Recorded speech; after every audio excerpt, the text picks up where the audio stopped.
Video lecture में हम बात करने वाले हैं आज प्लाज्मा के बारे में, ब्लड प्लाज्मा के बारे में। हमने ब्लड के बारे में ऑलरेडी लेक्चर कर दिया है, आप पिछले वीडियो लेक्चर में आप देख सकते हैं ब्लड के बारे में।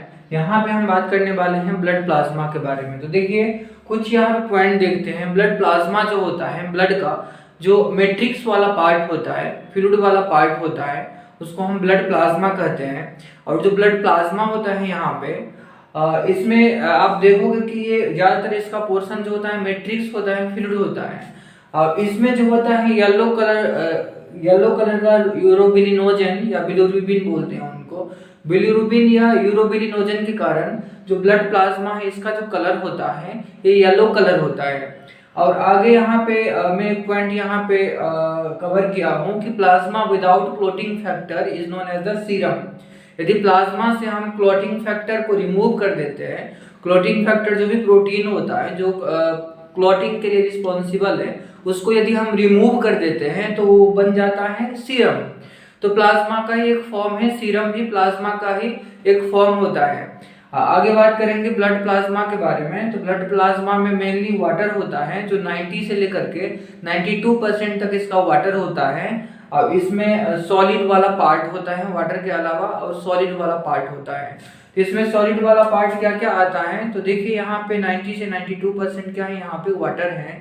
और सॉलिड वाला पार्ट जो है यहाँ पे 8 से लेकर के 10% तक होता है।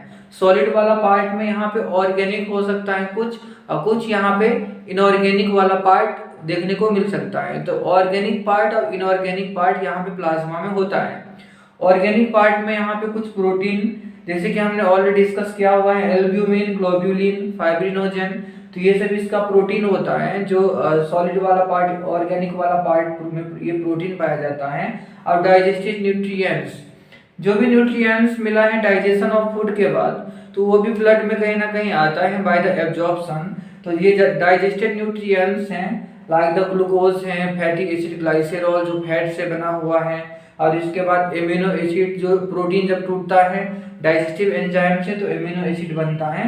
तो ये डाइजेशन के बाद, फूड का डाइजेशन के बाद जो भी यहाँ पे मॉलिक्यूल, जो ऑर्गेनिक मॉलिक्यूल है, वो यहाँ पे ब्लड में आ जाता है। तो ये ब्लड का, ये प्लाज्मा का ही पार्ट है। अब प्लाज्मा का जो ऑर्गेनिक वाला सॉलिड वाला पार्ट होता है वो पार्ट है। आगे बात करेंगे वेस्ट प्रोडक्ट के बारे में। तो वेस्ट प्रोडक्ट जो होता है, जैसे कि जो ब्लड में वेस्ट प्रोडक्ट होता है, तो जो वही ब्लड प्लाज्मा में होता है। तो यूरिया, अमोनिया, यूरिक एसिड, और इसके अलावा और भी बहुत सारे जो वेस्टेज होता है ड्यूरिंग एक्सक्रीशन, कुछ ये वेस्टेज को बाहर निकाल दिया जाता है। जब मेटाबॉलिज्म होता है तो वहाँ पे क्या होता है, कुछ वेस्टेज प्रोडक्ट बन जाता है। तो वेस्टेज प्रोडक्ट को बाय द एक्सक्रीशन इसको बाहर निकाल दिया जाता है।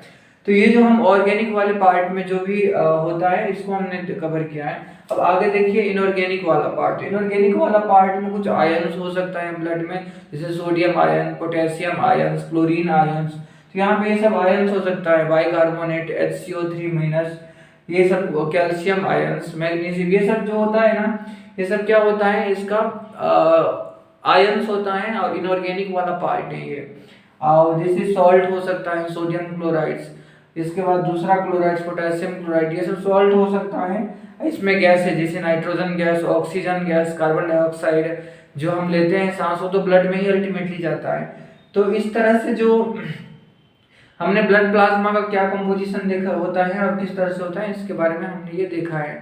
तो वीडियो थोड़ा भी इंफॉर्मेटिव आपको लगा हो तो इसको आप लाइक भी कर देना, साथ साथ सब्सक्राइब भी कर देना, जिससे कि आगे हम भी इस तरह के वीडियो और भी हम मेक करेंगे, जिससे कि कहीं ना कहीं बेनिफिट होता है स्टूडेंट को। तो थैंक यू।